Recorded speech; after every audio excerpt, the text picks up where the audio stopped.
박태준은 서울의 한 중견기업 해외 영업팀 팀장이었다. 그는 승진을 꿈꾸며 누구보다 열정적으로 일했다. 언젠가는 지금보다 더 큰 집, 더 좋은 환경에서 아내 은하와 어린 딸 소윤이와 함께 살겠다는 꿈이 그의 삶을 움직이는 원동력이었다. 아내 은하는 그런 태준을 존경하고 사랑했다. 두 사람의 결혼 생활은 9년 동안 특별한 위기 없이 평탄했다. 겉으론 누구나 부러워할 만한 안정적인 가정이었지만 실상 그 깊은 곳에서는 어려움이 조금씩 쌓여가고 있었다. 태준은 회사와 가정을 위해 쉼없이 일했지만 은하는 그가 너무 일에만 치중한다고 느끼며 외로움을 종종 호소하곤 했다. 태준 역시 자신이 진짜로 가족을 위해 올바른 방식으로 살고 있는지 알 수 없었다. 가정에서는 아버지와 남편이라는 책임을 지고 회사에선 능력 있는 팀장의 역할을 수행하며 그는 점점 피로감과 권태감에 빠져들었다. 그런 와중에 새로운 프로젝트로 태국 방콕으로 출장을 다녀오라는 지시가 그의 삶을 바꾸는 전환점이 된다. 여보, 이번엔 좀 오래 걸릴 것 같아. 큰 계약이라 신경 쓸 게 많아. 태준이 말했다. 은하는 표정만으로 그가 출장 이야기를 꺼낼 때마다 느껴지는 익숙한 감정을 짐작했다. 서운함이었다. 그녀는 그 서운함을 감추기로 결심했다. 태준 씨, 우리 가족 위해서 열심히 일하는 거 알지만 너무 무리는 하지 말아요. 소윤이도 보고 싶어 할 거고 나도. 그녀가 조심스레 말을 이었지만 태준은 서둘러 짐을 챙기며 웃어 보였다. 알았어. 금방 다녀올게. 방콕은 처음 가보는 곳은 아니었다. 하지만 이번은 이전 출장들과 느낌이 사뭇 달랐다. 태국의 더운 공기와 활기 넘치는 거리는 태준에게 일종의 해방감을 주었다. 한국에서 억눌렸던 감정과 피로감이 태국의 자유로운 분위기에 빠르게 사라지는 듯했다. 그는 회사의 큰 계약 성사를 위해 낮에는 발벗고 뛰며 업무를 처리했지만 밤에는 고객사 직원들과 동료들과 어울려 방콕의 다양한 문화와 술자리에 익숙해져 갔다. 출장의 3일째 밤 회사 동료였던 정 과장이 태준을 은밀하게 툭 건드렸다. 팀장님, 너무 일만 하면 재미없잖아요. 이왕 태국 왔는데 현지의 진짜 매력을 좀 느껴봐야 하는 거 아닐까요? 태준은 한숨을 내쉬었다. 정 과장님, 우린 일하러 온 거잖아요. 뭐 하는 얘기야? 정 과장은 능글맞게 웃으며 말을 이었다. 아, 그런 거 아니에요. 그냥 재미로 나도 가끔 오는 바가 있는데 분위기 좋다고요. 음악도 좋고 사람들도 아주 친절하고 가볍게 한 잔만 하면 기분 전환에 딱이에요. 팀장님도 너무 경직돼 있잖아요. 세련된 리더는 팀원들과 어울리는 법도 중요하니까요. 태준은 순간 고민에 빠졌다. 분명 동료들이 어떤 의도에서 이런 말을 하는지 알았지만 오랜만에 느껴보는 이런 자유로운 분위기가 계속 그의 마음 한켠을 간지리고 있었다. 한국에서의 생명력 없는 일상과 아내와의 반복되는 대화들이 떠올랐다. 그는 고개를 끄덕이며 말했다. 좋아요. 딱 한 잔만 하고 들어갑시다. 정 과장은 활짝 웃었고 다른 팀원들과 함께 방콕의 조용한 거리로 걸어 나갔다. 태준은 자신도 모르게 두근거리는 마음을 느끼며 동료들을 따라갔다. 그 반은 겉보기엔 평범해 보였다. 시끄럽지 않은 음악과 어둡지 않은 조명. 그러나 안쪽에 들어서자 전혀 다른 세계가 펼쳐져 있었다. 잔잔한 라이브 음악이 흐르는 가운데 다양한 사람들이 자유롭게 술을 마시며 이야기를 나누고 있었다. 태준은 이런 분위기가 낯설지만 싫지 않았다. 그는 가볍게 맥주 한 잔을 받으며 자리에 앉았다. 그때 그녀가 등장했다. 태준의 시선을 사로잡은 것은 한쪽 구석에 서서 동료들과 대화하는 젊은 여자였다. 그녀의 갈색 머리카락은 조명에 부드럽게 빛났고 짙은 눈빛에서 묘한 신비감이 느껴졌다. 그녀는 이름이 리사라고 자신을 소개했다. 리사는 유창한 영어와 더불어 약간 어눌한 한국어로 태준에게 인사를 건넸다. 한국에서 오셨어요? 출장이세요? 리사는 부드럽게 묻는 동시에 미소를 지었다. 태준은 잠시 당황했지만 이내 나도 모르게 대화에 빠져들었다. 그의 동료들은 이미 자기들끼리 즐거운 시간을 보내고 있었고 리사는 태준에게만 관심을 두는 것처럼 보였다. 태주는 이유를 알 수 없었지만 그녀와의 대화가 오랜만에 자신을 자유롭게 만들어주는 느낌이었다. 언제부터인지 모르게 그는 술잔을 계속 채워가며 리사와 대화를 이어갔다. 리사는 태준이 느껴보지 못했던 종류의 관심과 흥미를 보여주었다. 그녀는 왜 자신이 태국에서 사업을 하고 있는지, 한국 문화를 좋아하게 된 이유는 무엇인지 등 다양한 이야기를 풀어놓았고 그것이 태준에게마저도 치명적일 만큼 매력적이었다. 한국에 있는 아내와 딸이 떠올랐지만 오늘만큼은 자신이 그런 책임감의 무게를 벗어던지고 싶다는 충동이 그를 휘감았다. 태준은 죄책감과 욕망 사이에서 이미 균형을 잃고 있었다. 리사의 넘치는 매력에 결국 저항하지 못하고 그는 자신도 모르게 그녀의 곁으로 더 가까이 가게 되었다. 그날 밤 태준은 도저히 돌이킬 수 없는 선택을 하게 된다. 이건 그냥 한 번뿐일 거야. 그는 항상 스스로를 합리화했지만 그것은 치명적인 착각이었다. 태준이 방콕에서 돌아온 것은 늦은 밤이었다.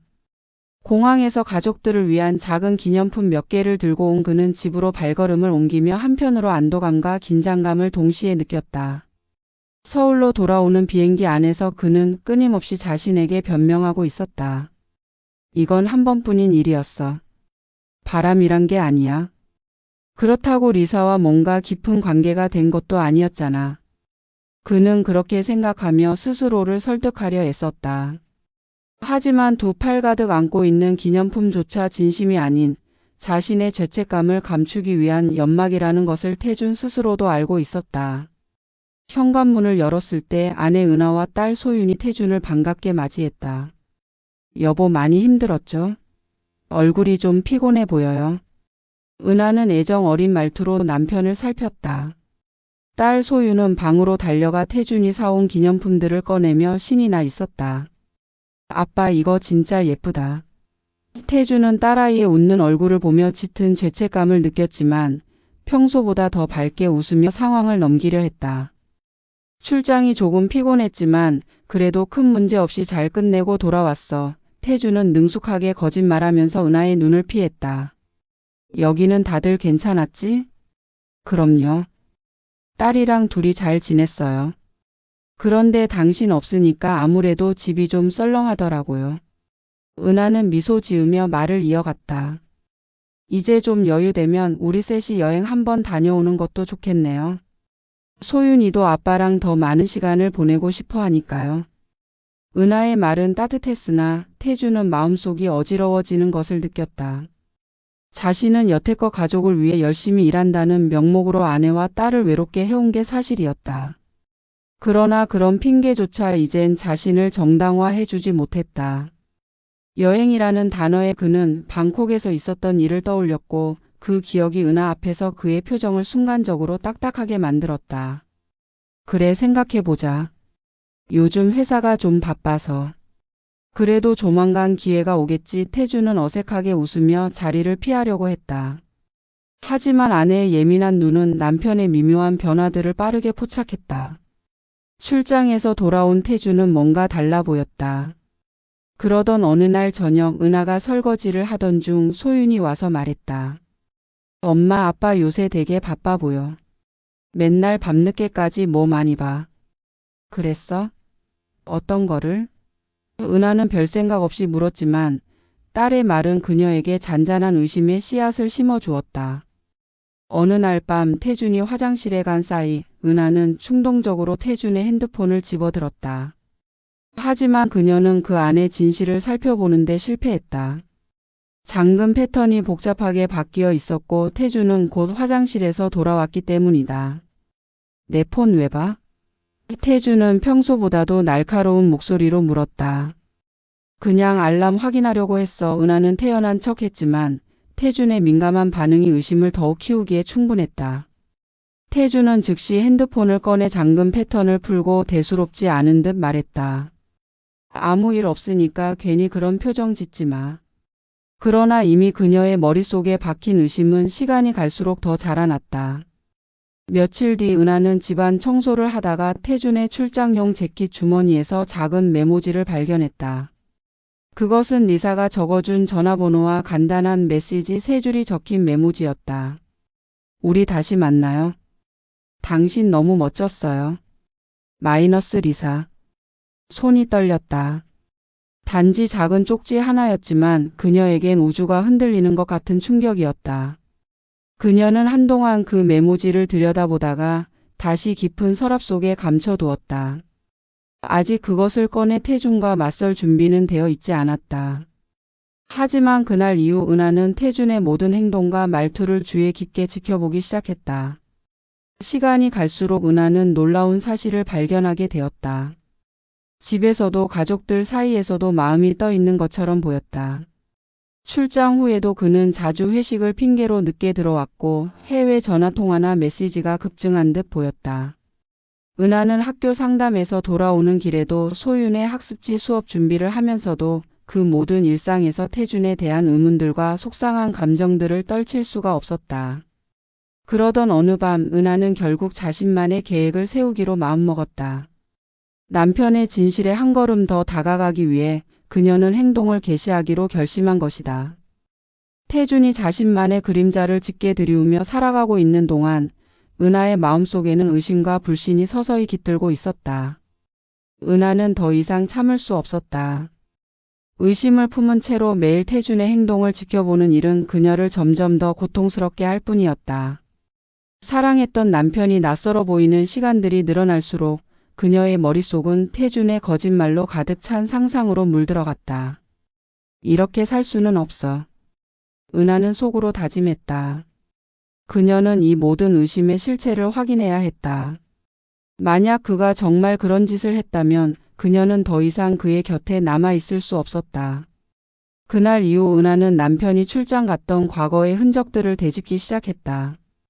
태준이 방콕으로 떠나던 날의 일정부터 출장 기간 중에 통화 기록, 함께 일했다던 동료들의 이름까지 그녀는 작은 퍼즐 조각들을 하나하나 모아 맞추기 시작했다. 하지만 그것만으로는 충분하지 않았다.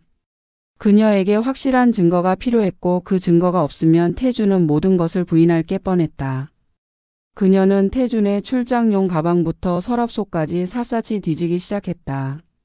그러다 얼마 지나지 않아 그녀는 태준의 코트 주머니에서 발견한 리사의 쪽지를 다시 꺼내 확인했다.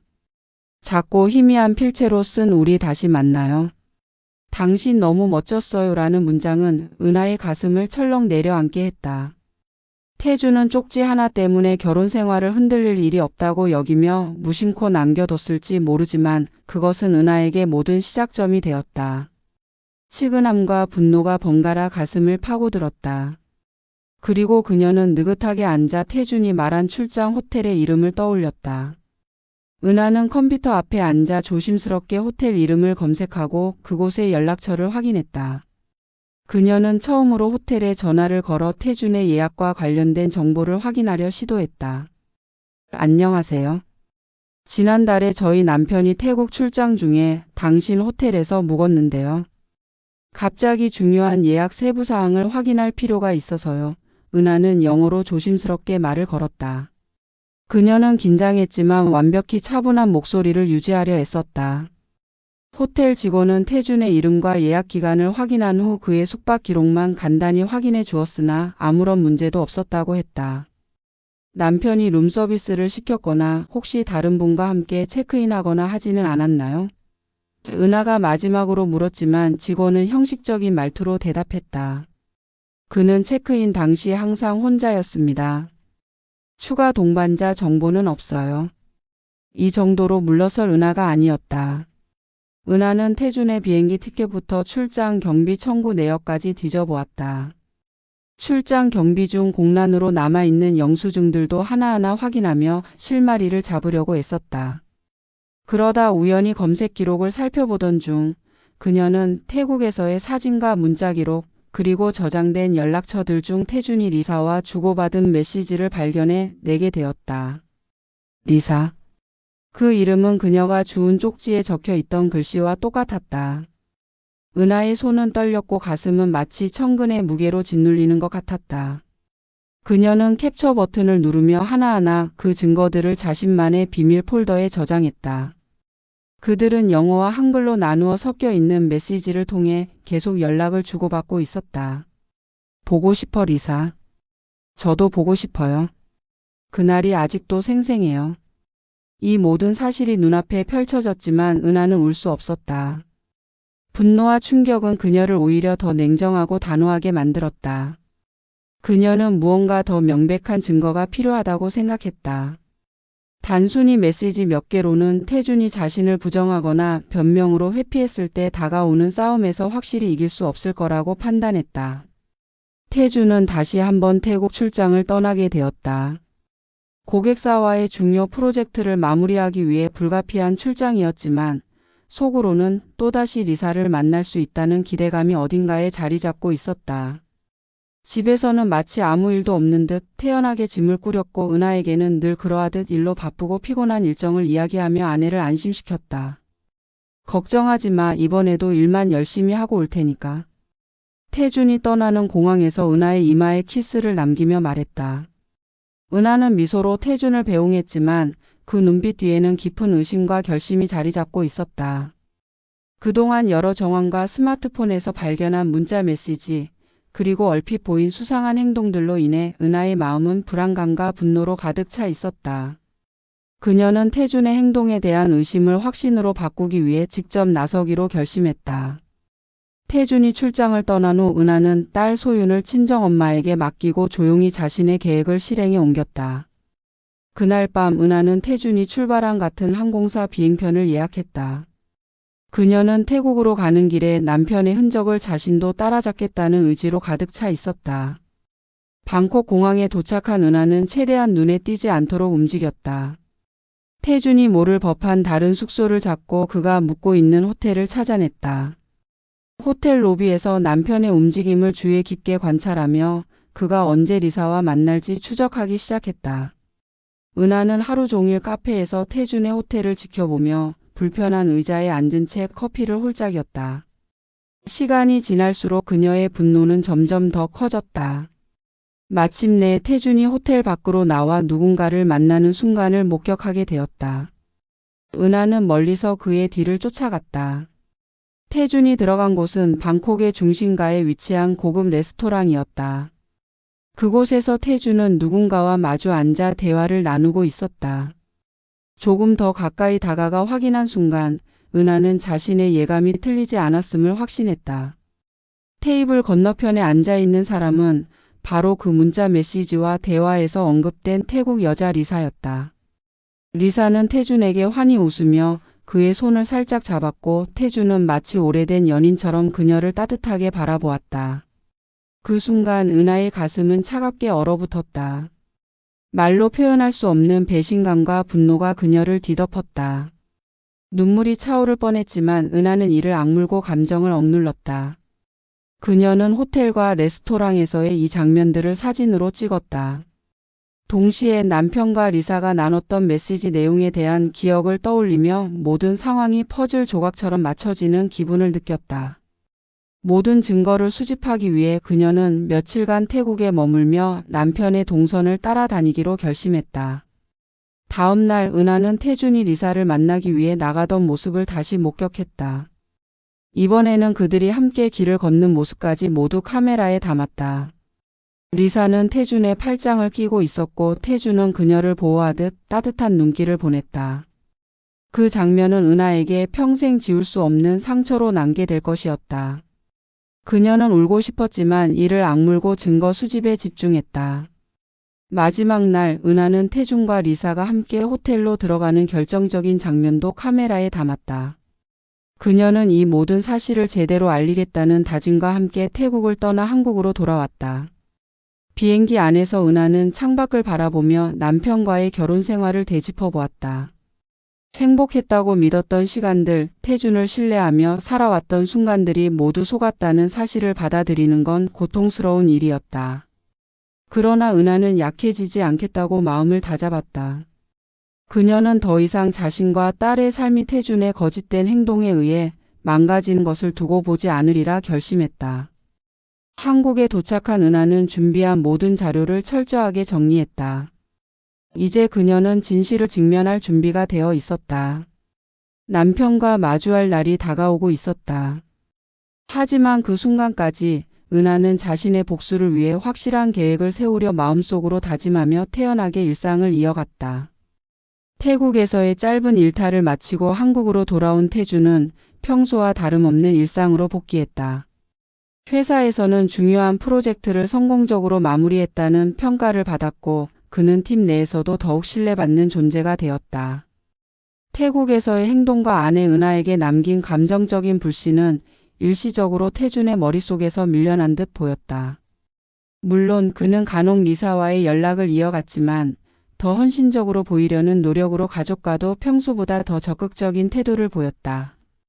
태국에서 은하가 자신을 미행해 모든 것을 알고 있다는 사실을 눈치채지 못한 태주는 여전히 자신이 완벽하게 상황을 은폐했다고 믿었다. 그는 여느 때와 다름없이 아침에 깔끔한 옷을 차려입고 출근길에 나섰다. 다녀올게 라며 은하에게 가벼운 뽀뽀를 건네고 떠났지만 은하의 눈빛 속 깊은 곳에 숨겨진 차가움을 그는 알아채지 못했다. 은하는 조용히 태준이 일어서 나가는 뒷모습을 지켜보고는 숨을 깊게 내쉬었다. 태국에서 스스로 확인한 모든 진실과 자신이 모아놓은 증거들이 떠올랐다. 무엇 하나 빠짐없이 명백한 증거였다.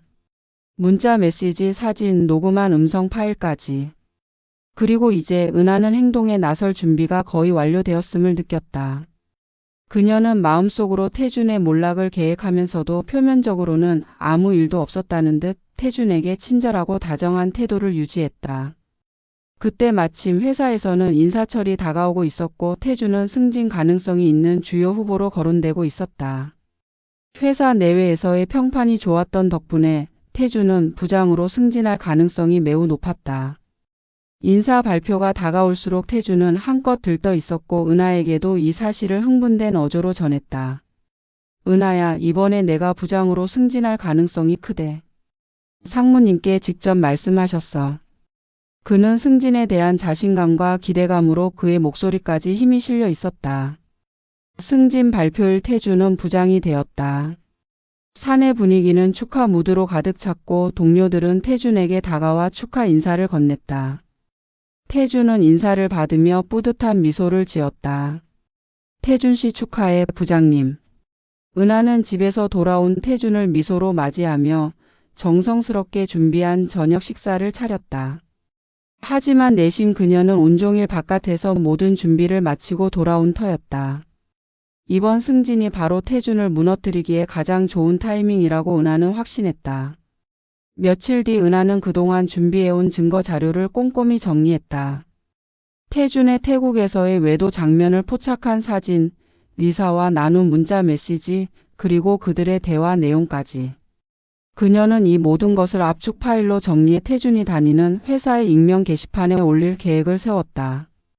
게시판은 내부적으로 직원들이 의견을 교환하고 소식을 주고받는 곳이었으며 회사의 인사와 윤리를 감시하는 데에도 가끔 파급력을 발휘하는 중요한 플랫폼이었다. 모든 것을 작성하면서도 그녀는 주저하지 않았다. 그녀의 분노와 상처는 이미 태준과의 관계, 더 나아가 그의 사적인 경력을 한순간에 끝낼 각오가 되어 있었다. 글은 필요한 증거와 함께 간결하게 작성되었다. 부장으로 승진한 박태준 씨, 그의 태국 출장 중 행동이 회사의 윤리 및 고객과의 신뢰를 해칠 수 있다는 사실을 알립니다. 첨부된 자료는 그가 출장 중 부적절한 관계를 유지했음을 증명합니다. 회사의 평판을 고려해 조치를 취하시길 바랍니다. 이 간단한 한 문장과 함께 첨부된 사진과 문자 메시지 파일, 그리고 녹음된 음성 파일은 태준의 거짓된 이미지를 여지없이 무너뜨릴 만한 증거였다. 은하는 숨을 깊게 들이쉰 뒤 게시물을 업로드했다. 컴퓨터 화면에 성공적으로 게시되었습니다. 라는 메시지가 뜨는 순간 그녀는 차갑게 웃으며 속으로 말했다. 이제 내가 약속했던 신뢰와 책임이 어떤 대가를 치러야 하는지 제대로 알게 될 거야. 며칠 뒤 게시글은 회사 내에서 순식간에 퍼지며 큰 파장을 일으켰다. 평소 태준을 신뢰하던 상사들과 동료들조차 그를 의심하기 시작했다. 회사의 윤리부서에서는 즉각 조사를 시작했고 태준은 부장으로 승진한 지 얼마 되지도 않아 진퇴양난의 상황에 놓여버렸다. 이게 뭐야? 대체 누가 이런 짓을 한 거야? 태주는 당혹스러움과 분노를 감추지 못하고 의심스러운 눈으로 주변을 살폈지만 그 모든 것이 아내 은하의 계획이라는 사실은 전혀 모르고 있었다. 그 순간에도 은하는 평범한 일상 속에서 태연한 표정을 유지했다. 하지만 그녀의 마음속에서는 복수의 불꽃이 차갑게 타오르고 있었다. 익명 게시판에 올라온 글은 회사에서 파장이 되었고 태준에게 무거운 짐이 되어 돌아왔다. 고객사와의 신뢰를 중시하는 회사는 해당 게시글과 첨부된 자료를 매우 심각하게 받아들였고 윤리위원회를 소집해 내부 조사를 시작했다. 태준은 자신의 행동이 회사에까지 영향을 미칠 줄은 상상도 못했다. 상사들은 그를 호출해 강도 높은 추궁을 했고 박 부장 여기 있는 증거 자료를 어떻게 설명할 겁니까? 라는 날카로운 질문이 쏟아졌다. 모든 것이 만천하에 드러난 순간이었다. 태주는 필사적으로 변명을 시도했지만 회사의 입장은 단호했다. 우리는 회사의 이미지를 절대적으로 중요시합니다. 이번 일로 인해 고객사와의 신뢰가 손상됐고 이는 회복하기 어려운 상황이 되었습니다. 회사는 결국 태준의 해고를 결정했다. 승진한 지 얼마 되지 않아 모든 것을 잃게 된 그는 망연자실했다. 자신의 욕망과 실수가 이렇게까지 큰 결과를 초래할 줄은 꿈에도 몰랐다. 집으로 돌아온 태준은 모든 것을 알고 있음에도 여전히 조용히 미소 짓는 아내 은하를 바라보았다. 그녀는 큰일이 벌어진 후에도 차분하고 강단 있는 태도를 유지했다. 하루하루 태준의 내리막길을 묵묵히 지켜보고 있던 은하는 그날 저녁 태준을 마주 앉게 했다. 살림을 정리하고 딸 소윤의 장난감을 치우고 난 뒤 그녀는 마침내 결단을 내렸다. 태준 씨, 그녀의 목소리는 낮고 차분했지만 그 안에는 흔들림 없는 단호함이 엿보였다. 이제 끝내야 할 것 같아요. 태준은 그 순간 모든 것이 무너져 내리는 것을 느꼈다. 그는 자신의 행동이 가져온 결과를 알고 있었지만 은하가 이렇게 명확하게 이혼을 요구하리라곤 생각하지 못했다. 그는 은하의 앞에서 애써 변명을 하며 매달렸다. 은하, 내가 잘못했어. 내가 한 행동이 얼마나 큰 실수였는지 깨달았어. 다시는 그런 짓 하지 않을게. 우리 가족을 위해서라도 한 번만 날 용서해줘. 제발. 그러나 은하는 이미 마음을 굳혔다. 그녀의 눈에는 분노나 슬픔보다는 오히려 냉정하고 결단력 있는 표정만이 남아 있었다. 그녀는 부드럽게 그러나 단호하게 말했다. 태준 씨, 난 다시는 당신을 믿을 수 없어요. 내가 당신을 믿고 딸과 함께 당신 곁에서 살아왔던 모든 시간이 이제는 허무하게 느껴져요. 당신은 당신 스스로의 욕망 때문에 나와 소윤이를 배신했어요. 내가 이렇게까지 한 이유는 단순히 당신에게 복수하기 위해서가 아니에요. 이건 우리 딸을 위해서예요. 소윤이가 당신처럼 거짓말에 둘러싸인 환경에서 자라는 걸 결코 원치 않아요. 그동안 분노와 상처 속에서도 침착하게 상황을 주도했던 은하는 마침내 결정적인 말을 꺼냈다. 내일 이혼 소장을 제출할 거예요. 변호사도 준비됐습니다. 당신이 내게 했던 모든 일들을 법정에서도 말할 겁니다. 태주는 처참해진 얼굴로 은하의 눈을 바라보았다. 그는 상처받은 아내의 마음과 깨어진 신뢰를 결코 다시 돌이킬 수 없다는 것을 깊이 깨달았다. 그는 과거에 행복했던 순간들, 은하와 함께했던 결혼식 날, 딸 소윤이 처음 태어났을 때의 설렘과 감동을 떠올렸다. 하지만 이제 그 모든 것이 그의 잘못으로 인해 먼지가 되어 흩날려 버렸음을 실감했다. 은하. 태주는 말문이 막혔다.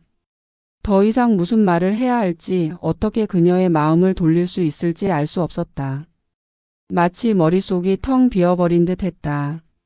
그때 은하는 자리에서 일어나 마지막 말을 남겼다. 태준 씨, 난 당신이 이 상황을 어떻게 받아들이든 이혼 후에도 당신이 한 사람이 딸의 아버지로서 역할은 해야 한다고 생각해요. 소윤이에게 무책임한 아빠로 남지는 마세요. 하지만 나와 소윤의 삶에서는 더 이상 당신이 영향을 미치지 않았으면 좋겠어요. 이건 나와 소윤을 위한 내 마지막 선택이에요. 그날 밤 집에서는 더 이상 대화가 이루어지지 않았다. 태주는 자신의 방으로 들어가 고독하게 이튿날을 맞았다. 은하는 말없이 딸 소윤을 재우며 그녀의 따뜻한 이마에 키스를 남겼다. 딸의 천진난만한 얼굴을 바라보며 은하는 슬프지만 동시에 후련한 눈물을 흘렸다. 이제야 제대로 딸과 나를 위한 삶을 살 수 있을 것 같다. 은하는 스스로를 위로하며 다가올 미래를 준비했다. 며칠 후 법정에서 은하는 침착하게 자신의 의견을 전했다.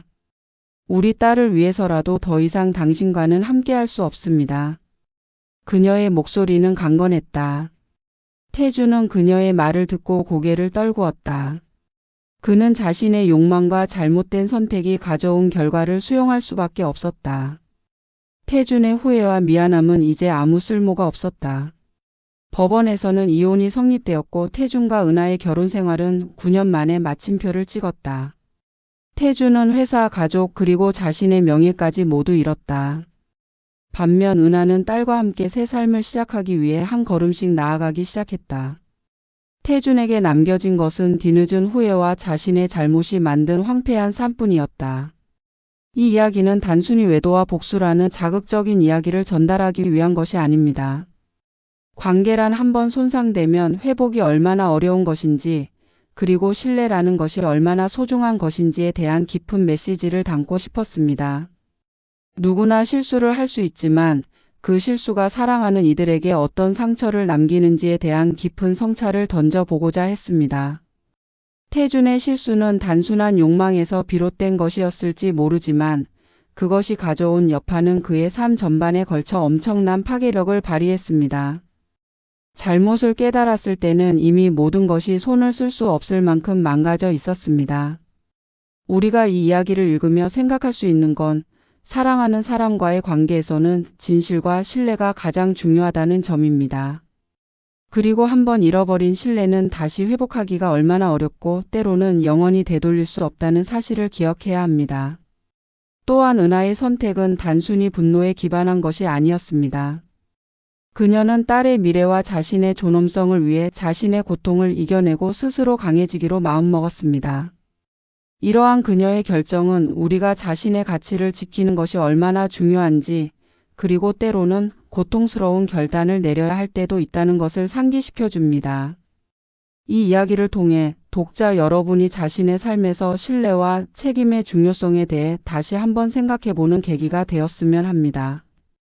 관계에서의 실수는 누구나 할 수 있지만 이를 미리 경계하고 더 나아가 누군가를 깊이 아끼고 존중하는 태도를 유지하려는 노력은 우리가 결코 게을리해서는 안 되는 가치입니다. 마지막으로 은하와 태준의 이야기가 당신에게 어떤 형태로든 공감과 생각의 여지를 남겼다면 그것만으로도 이 이야기는 의미를 다했다 생각합니다. 당신의 소중한 관계를 다시 한번 돌아보세요. 그리고 그것이 무너지는 일이 없도록 소중히 그리고 신중하게 가꾸어 나가길 바랍니다.